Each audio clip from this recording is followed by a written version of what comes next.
I lost my soul on the rolling water. My body ached, wanted to drown.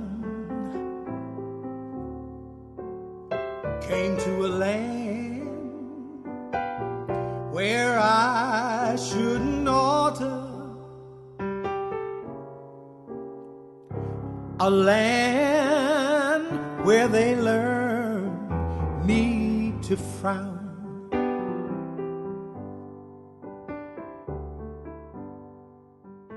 Musical SoCal presents a greatly compressed and stylized narration of life in the British colonies and the United States of America over almost 4 centuries, as experienced by Africans from different cultures and languages, along with their descendants from 1619 until the present day, imagined by the author as it might have been perceived and expressed by those who underwent the experience. Commentary will be divided, roughly, among these divisions of time. From the arrival of the first Africans in 1619 until the Constitution of the United States in 1787, from then to the start of the Civil War in 1860, from the Emancipation Proclamation to the beginning of civil rights in 1960, from then until the present time. It all began with Christopher Columbus. After discovering the other half of the world, disregarding the people already inhabiting the new lands, European powers rushed in to stake out their claims. When their labor demands, in many cases, drove some of the local indigenous populations into extinction, the instruments of those powers began what was to be a centuries-long importation of people from the African continent. These they subjected to a lifetime of unpaid servitude and back-breaking field labor. The enforcement of this human bondage was cruel, savage, demeaning, and humiliating, all of which was intended to sap the spirit and bend the will of a shanghaied people.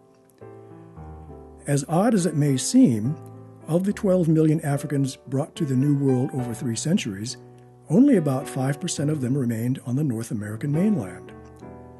Because of circumstances and the customs of the ruling nations involved, these captive Americans' experiences were unique. This is their story. Nobody knows the trouble I see. Nobody knows but my Jesus. We were chained together from head to toe and stacked up like logwood from row to row. You can imagine what sanitation was like under those conditions. I will just leave it to your imagination. There are no words to describe such a situation as it applies to human beings. On second thought, there is a description when they read to us from their holy book, the one they say gives them the authority to treat us this way. We heard of a terrible afterlife for people who had done evil. Well, that was a good description of the holding pens at the docks, along with conditions on that ship. It got us to thinking about that holy book. Why weren't the people who were reading it to us concerned about going to that place that is reserved for those who do bad? But then again, they did say the book supported them in what they were doing to us. When we first arrived, there were white people working alongside us. The difference was, if their debt were ever paid, they would be free. The trouble was, they never seemed to catch up. Since we found ourselves pretty much in the same boat, we decided to work together and free ourselves. It was all murder and mayhem. It went on for a while. But when the others came, they overwhelmed us and put things back the way they had been. With a difference. They separated us.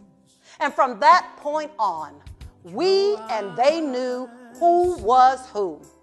The native folk who were already on these lands seemed willing enough to help out a stranger.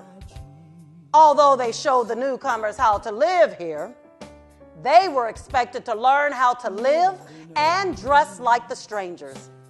They were also expected to follow the same book that was read to us. Some of them were captured and made to work like us. The difference was that they could run away and be protected by their own people. There was no place for us to run. We were in a strange land. There was no need to brand us like cattle. We conveniently came already branded. As time went on, the native folk found their living areas getting smaller and smaller as they were pushed farther and farther away. Some of them joined with other white strangers who spoke other languages. There seemed to be fighting all the time. It was difficult to tell who was fighting whom. But in the end, you could bet one thing. It was the native folk who came out on the short end of the stick. As more and more ships of white folk came in, they spread out and established settlements all over the place. The more they grew, the more of us they brought in. We began increasing among ourselves with quite a bit of help from those who owned us and those who kept an eye on us. That caused a problem because sometimes it was hard to tell who was who because of the high yellow children growing up among us. But they had an answer for that. If a child could be traced back to us, that child was one of us. Most of us worked in the fields down south. Mainly we planted and picked cotton, tobacco, and sugarcane. With much less of that sort of thing going on up north, in time, they freed the folks up there. They were free, but they were never allowed to forget who they were. At least, they were able to go to school. That was a lot more than we could do in the South. A lot of good school was going to do. Even though you could now read the good book, they still told you what it meant. And that always meant that you were not as good as they were. And if you didn't want to go to that bad place, you had better pay attention to what they said.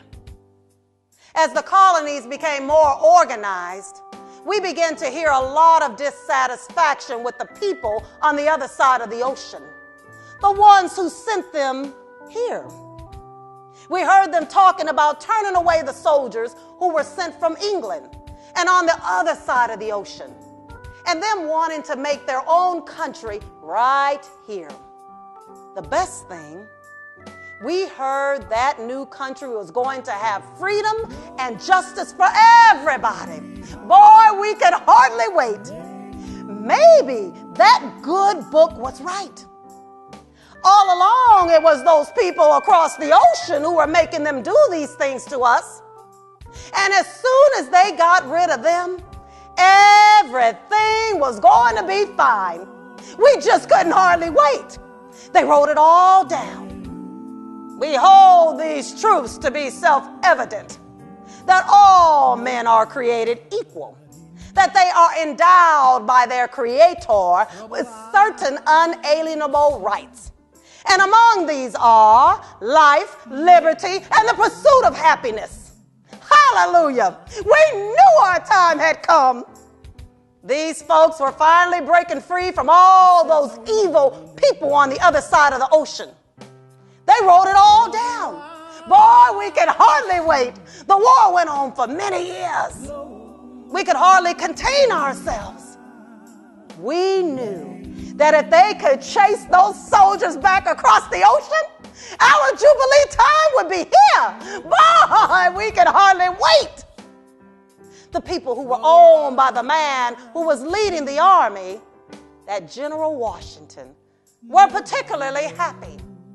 They knew that as soon as he had driven out the other soldiers, he would come home and release them. The same went for the fellow who wrote those nice words about freedom and justice, that Mr. Jefferson. All of his people were on edge too. Boy, they could hardly wait. Finally, all the bad English soldiers were gone.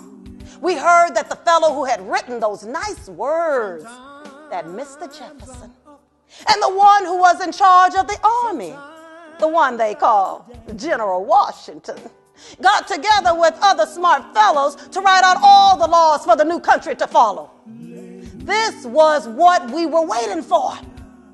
The laws were going to say that everybody was equal and that nobody could own anybody else. Boy, we could hardly wait. We were going to be free. We were going to keep our families together and send our children to school. We would get paid for our work and be able to own our own land. The future was going to be great. Boy, we could hardly wait. One day, we heard all the church bells ringing. They had finished writing the laws. Now we were going to be free. But something was wrong. The fellow who headed the army, General Washington, went home.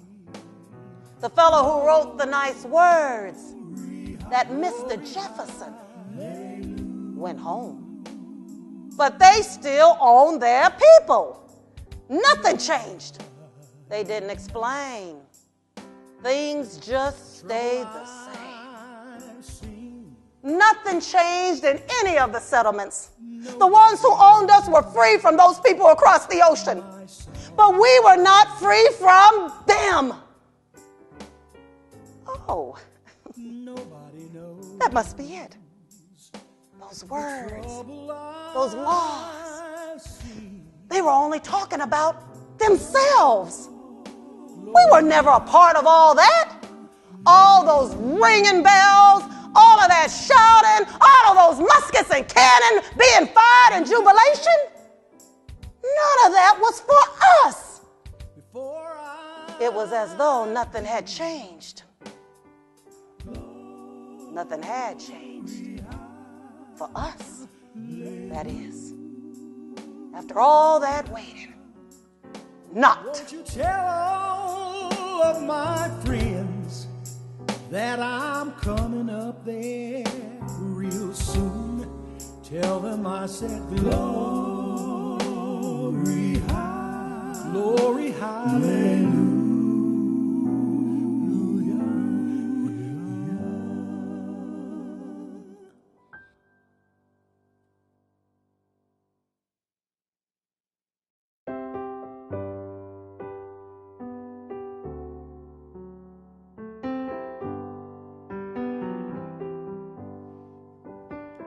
Oh, freedom train, roll right past my window. I chase it down, whoa, but it run too fast. It left behind one big burning cinder. A lifetime full of grief to last. With visions of a golden city, we marched right along with time.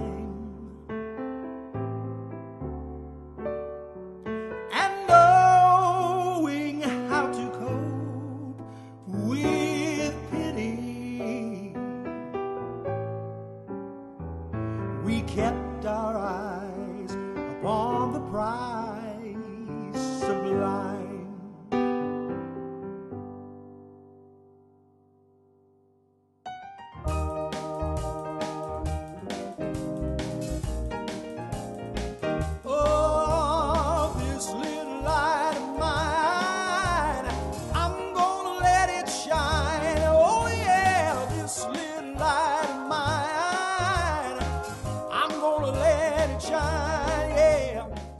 Well, after we found out that all that hullabaloo about liberty and justice has nothing to do with us, we had nothing to hang on to except those words they kept reading to us from that good book. We figured there must be something better than the hopeless life we were living. We just started singing about things like those folks long time ago who were trying to get away from a king in the desert called Pharaoh, who treated them the same way we were being treated. And we would sing about a ladder and a chariot in the sky that would take us away from all this unbearable burden. With our backs breaking in the field, we would sing and complain to the man in the sky. It was all right, as long as we didn't complain to the ones on the ground.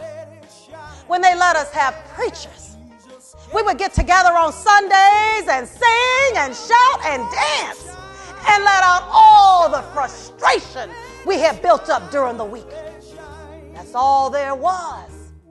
For those of us who worked in the big house, we were spared the punishing weather and the punishing overseer.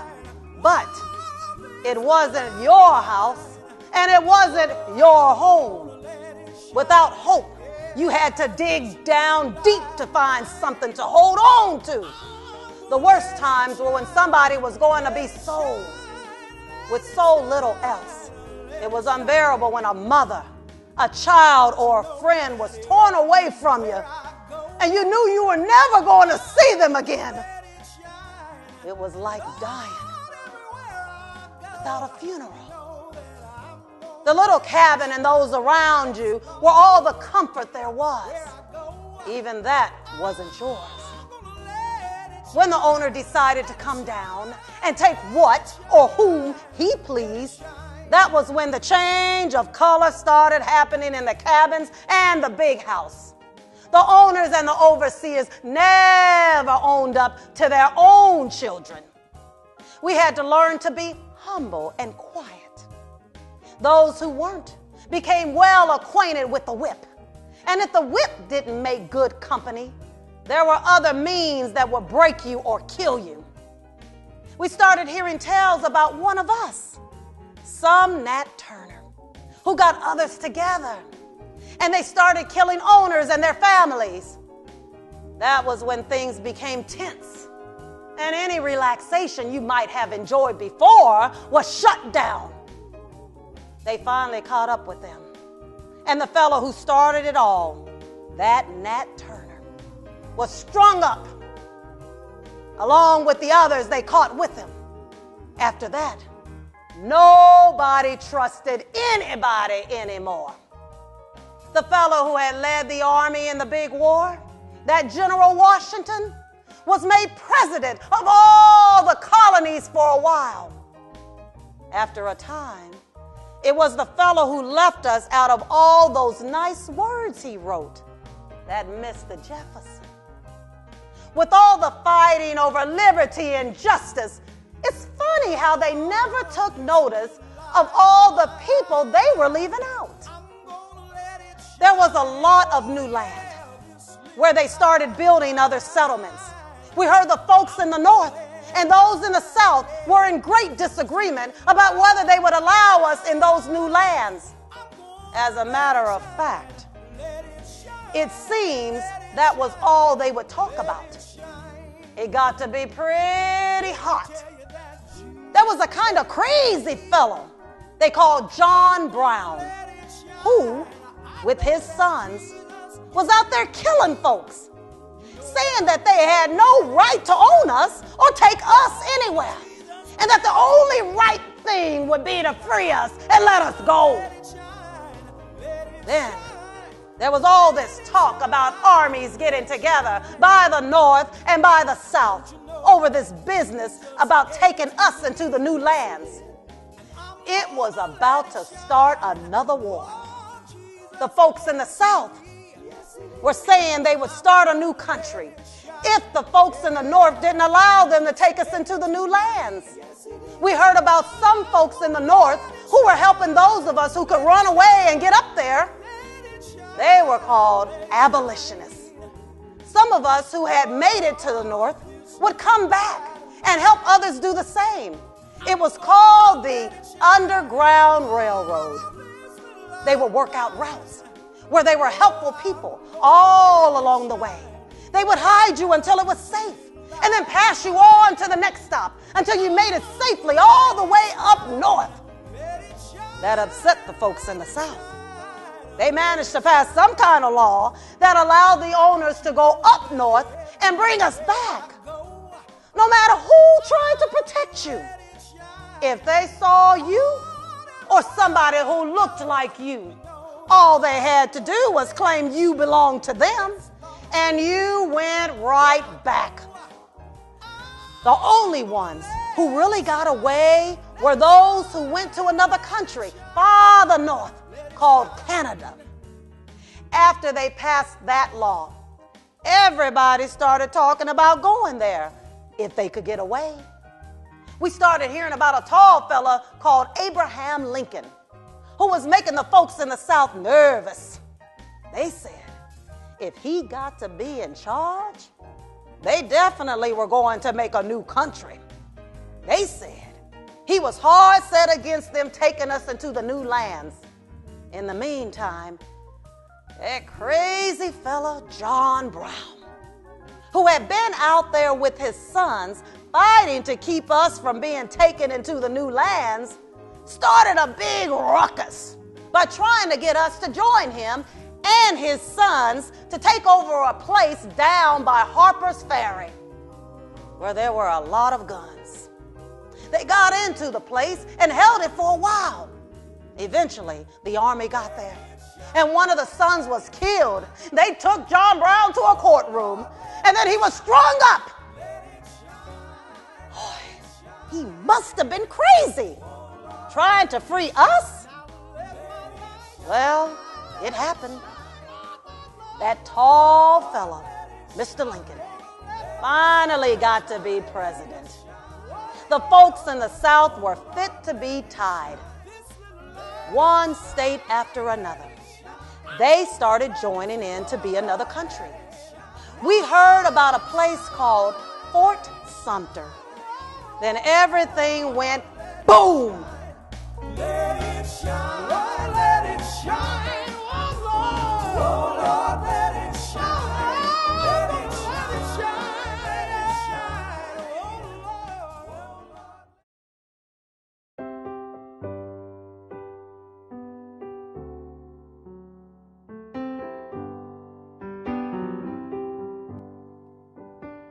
The North and South, they stare at each other. Two snorting bulls with horns all set. They went to war, brother fighting brother. Wood, cane, or able win the bet. With visions of a golden city, we marched right along with time.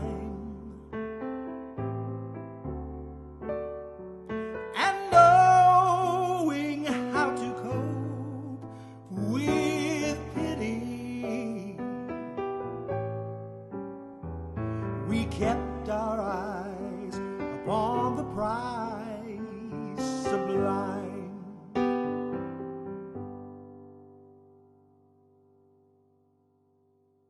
I haven't got long to stay.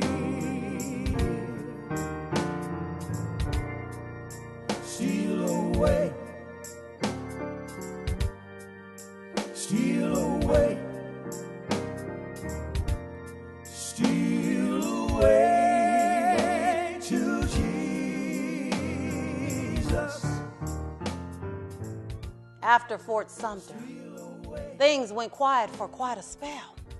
we heard that more and more states joined the new country called the Confederacy. It was quite a while before the real shooting started. At first, it was like a picnic. Folks would take their lunch and head out to watch the battles. After a time, though, that lunch would start sticking in the craw. The whole thing stuck in our craw.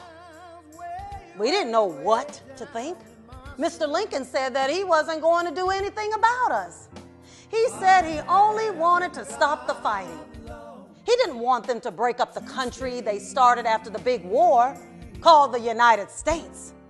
But the South had its mind made up. We heard about a battle that put them on the road to march right up north. Something happened, though. The second time was no better after that. All the rest of the fighting was down here. All the battles seemed to be with the South defending its territory. It got to be pretty bloody and started involving everybody and everything. When we went over and tried to help the soldiers from the North at first, they would send us back to our owners. In the meantime, a lot of us were taken to help the soldiers from the South. It didn't seem to make any difference. The same as in the big war. We were just like farm animals. No matter what happened in the fighting, it had nothing to do with us. That was what we thought for a while. Then we heard something we didn't believe at first. We heard that up north, they had started putting some of us in uniform and giving them guns. And they were going to be sent down to fight against the South. Glory, hallelujah. Could things be changing? Things were changing in the South, too. The soldiers from the North stopped sending us back when we went to help them. So we stayed and did what we could to help them fight against our owners. The plantations were pretty much taking a beating. The men folk were off fighting the war, so the women folk had to take charge of everything. Sometimes the soldiers from north would come through and take all the food and anything else or anybody else that they could get their hands on. Folks who used to have plenty started to feel a terrible need. Soon, we heard that Mr. Lincoln had changed his mind and had decided to help us. They say he wrote a paper that made us free. Now, that was very kind of him. But what happens if the South wins the war? We heard about this terrible General Sherman from the North who was tearing through a lot of the cities in the South and was taking or destroying everything in his path. They say a lot of what went along with that general was us. They started following him in the multitudes. It was shortly after that we heard the South had taken all that it could. They say a general from each side met and signed papers ending the war. Glory, hallelujah. It looks like it's really going to happen this time. Then we heard something that scared us half to death. Mr. Lincoln, who had changed his mind about us, was shot dead. What was going to happen now? If they killed him, what would they do to us? Although the folks in the South were happy about Mr. Lincoln being killed, since they lost the war, that paper he had signed meant that we didn't have to go back to our owners. Hallelujah! It finally did happen. Just like after the first big war, we found that too much hopeful rejoicing was dangerous. And boy, was it in this case. We were now free. But were we? There were a few changes on the outside. Some of us got to vote and elect people to represent us in the government. It looked good, but we had learned not to shout too loud. And a damn good lesson it was, too, because pretty soon all that shouting stopped. All the folks who came from the north to help or see what they could get after the fighting finally went back home. But they left a great stench behind. Pretty soon, the soldiers who had been protecting us left too. It was as though the man we had learned to depend on from that good book also left us abandoned to the bitter people who used to own us. There was no more voting. Any of us who got elected were soon thrown out of office. We had to work again for the same people who used to own us. Since they controlled everything, not much changed. There was one big change. We could now learn to read and write. We were able to read the many laws they were writing that would control every inch of our lives. It was as though a line had been drawn around the world in which they lived. And any time we entered it, it was to their advantage. We weren't needed. We were pushed right back over that line.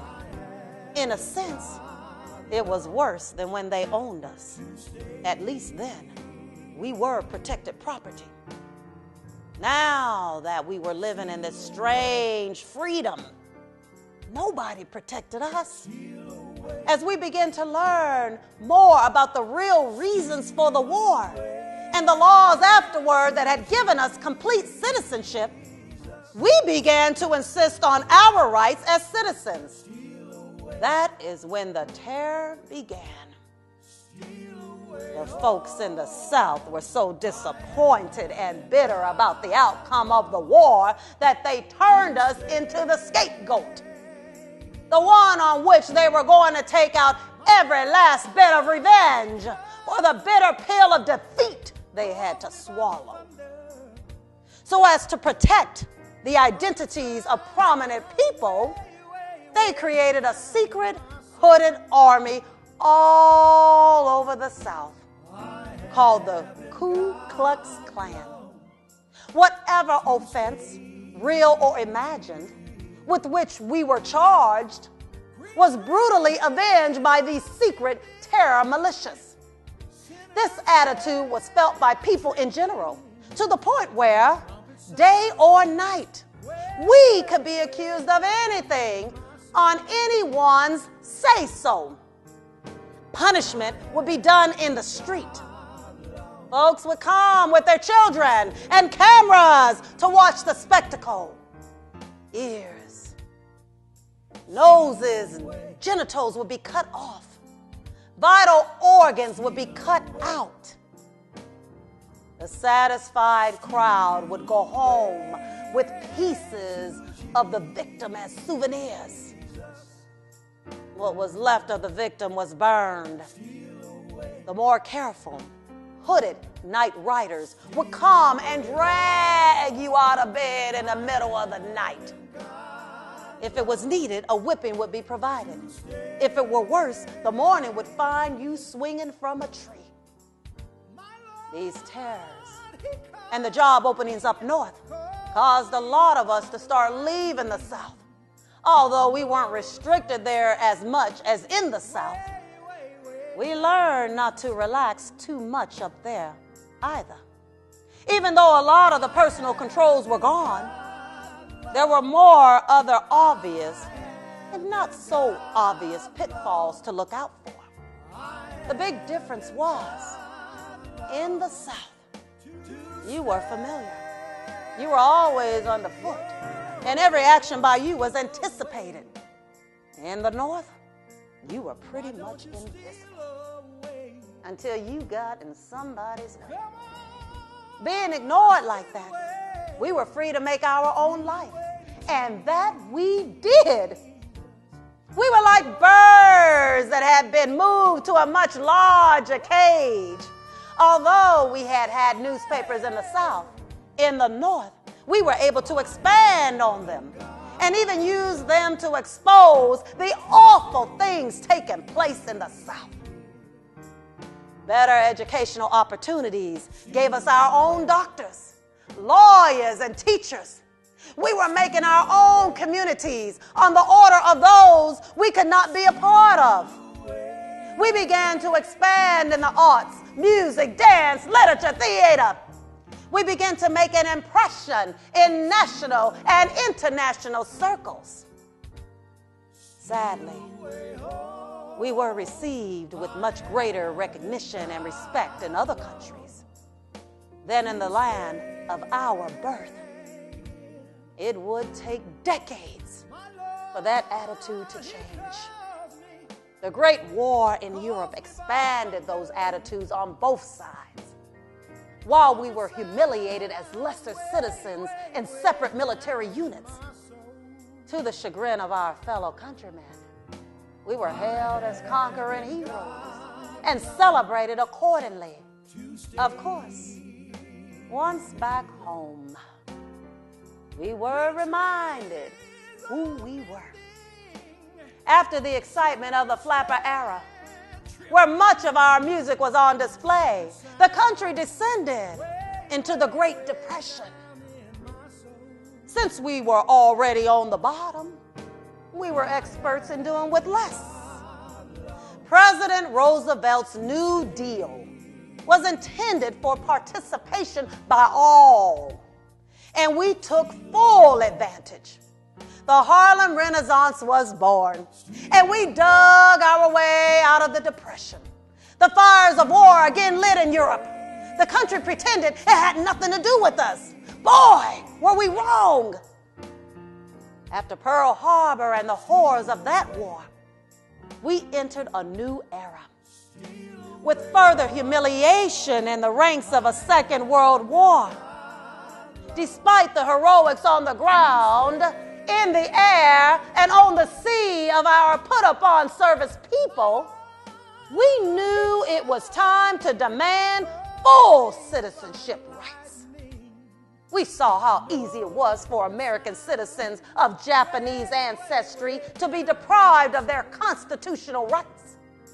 Although that was a slight not unknown to us, we knew the time had come to insist upon full participation in national life. An indication of that change was the order of full integration of the armed forces shortly after the end of the war. The Korean conflict ended in a stalemate, while the process of service integration continued. The next item to be produced by the red-hot forge of global conflict would be an iron curtain. Ironically, that red-hot iron curtain would represent the beginning of a long, cold war. I haven't got long to stay.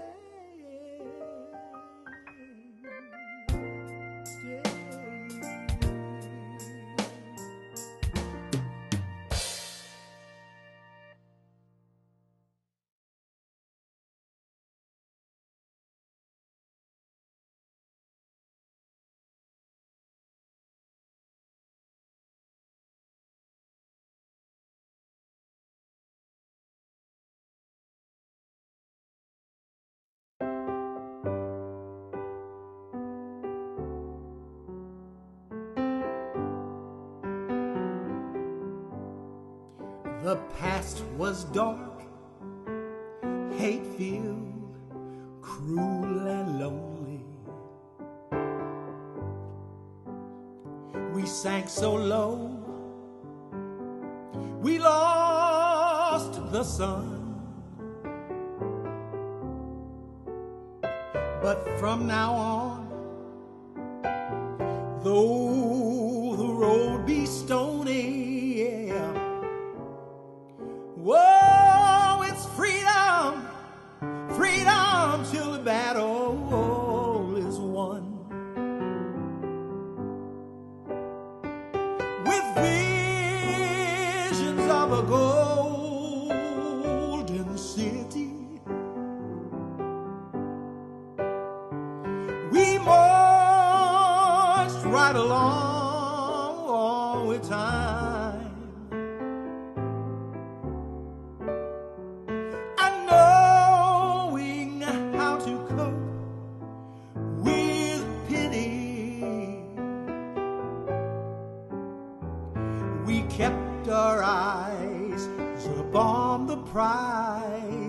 sublime.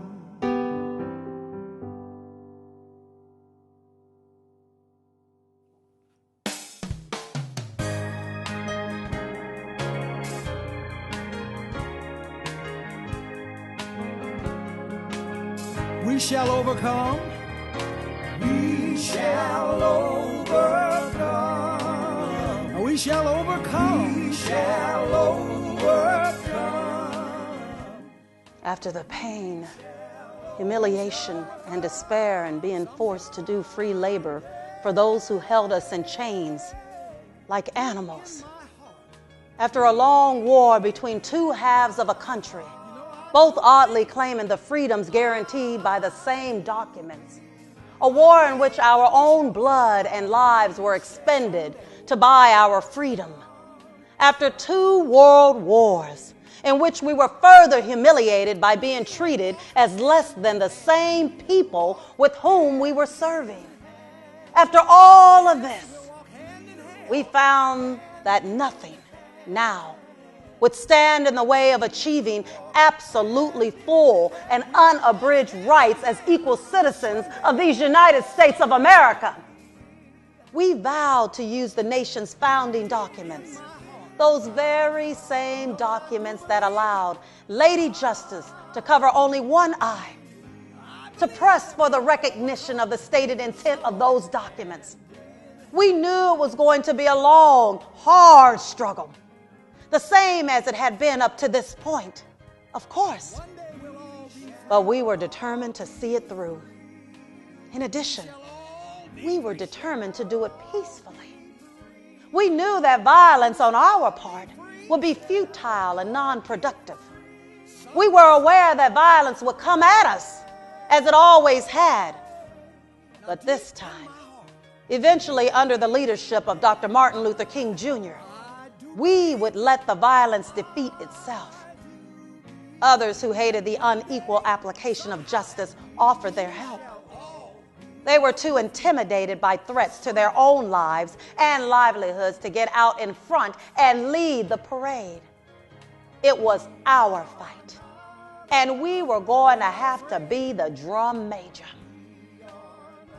We understood the function of the 3 branches of the United States government and how they related to the states and territories within the federal system. We knew that disputations of all laws ended at the Supreme Court, and that was our target.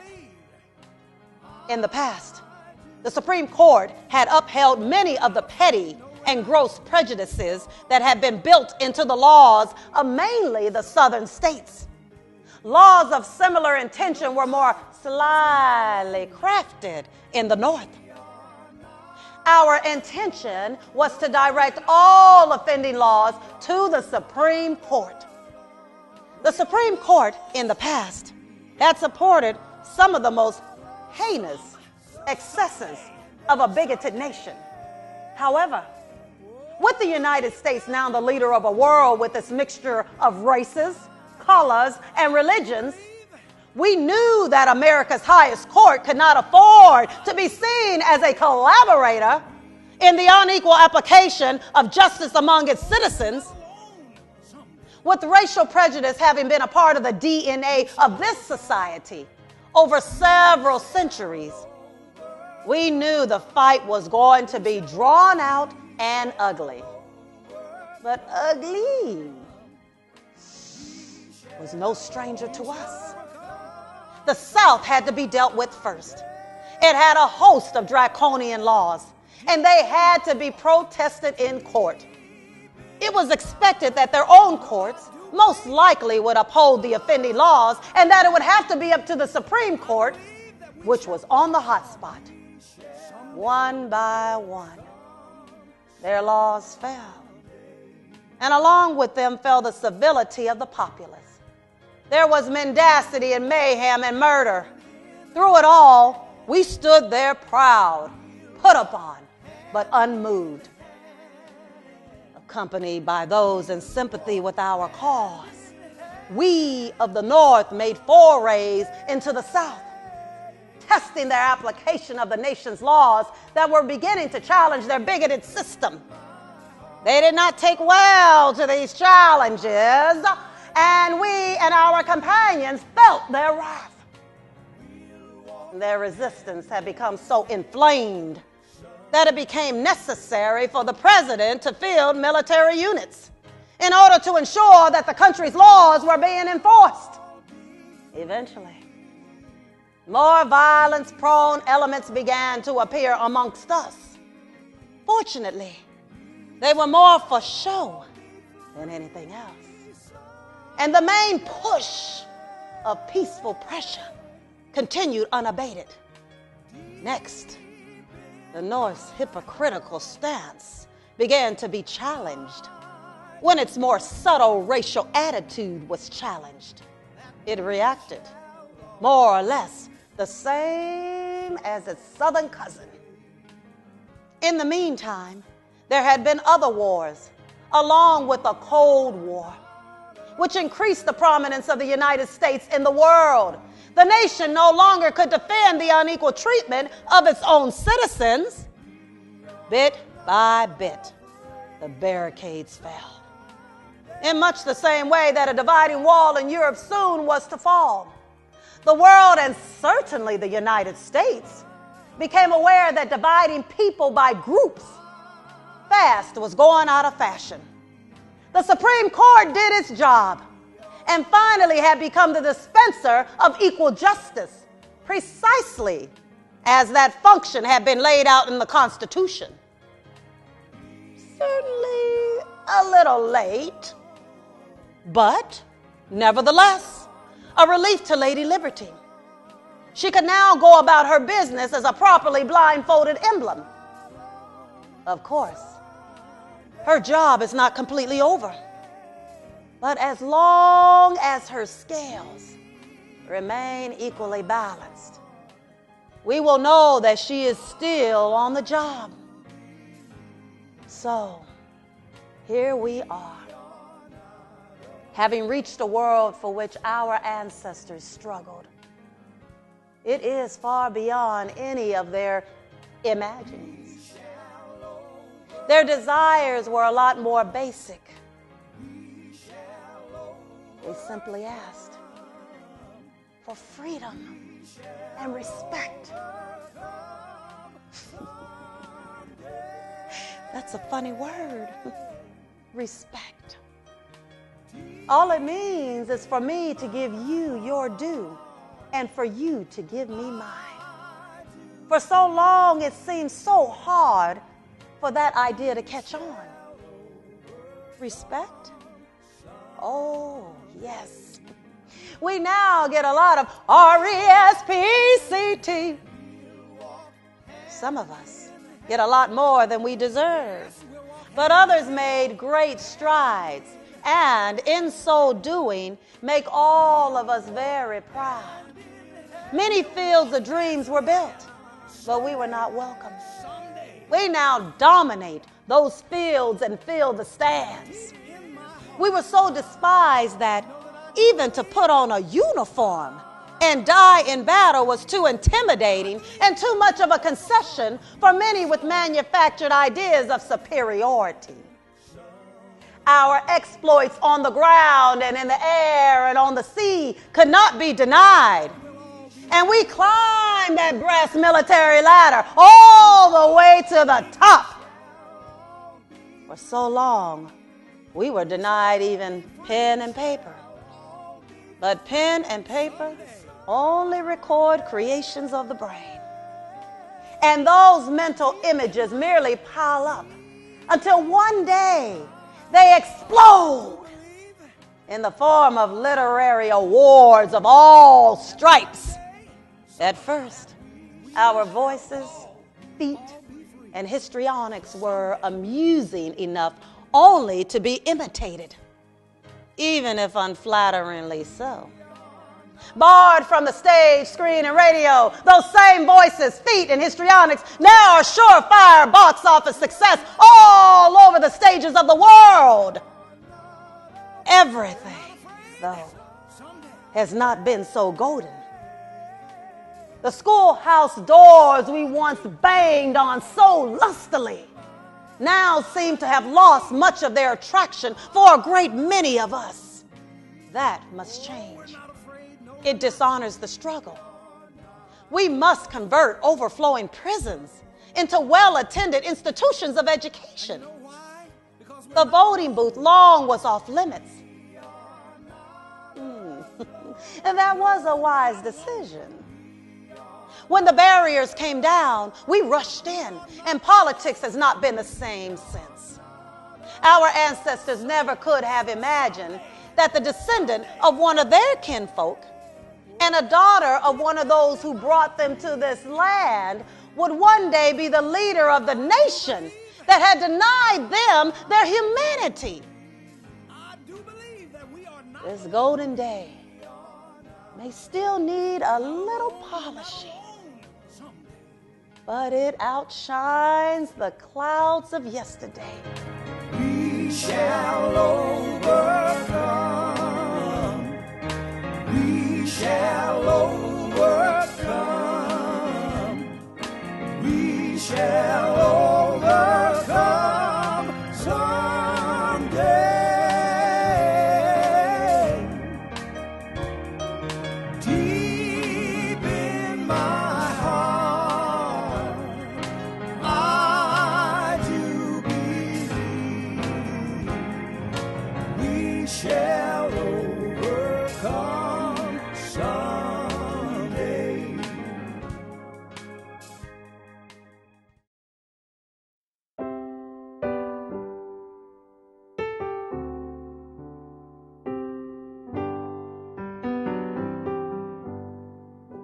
The road was long, full of chains, whips, and scorn. We had to crawl most of the way.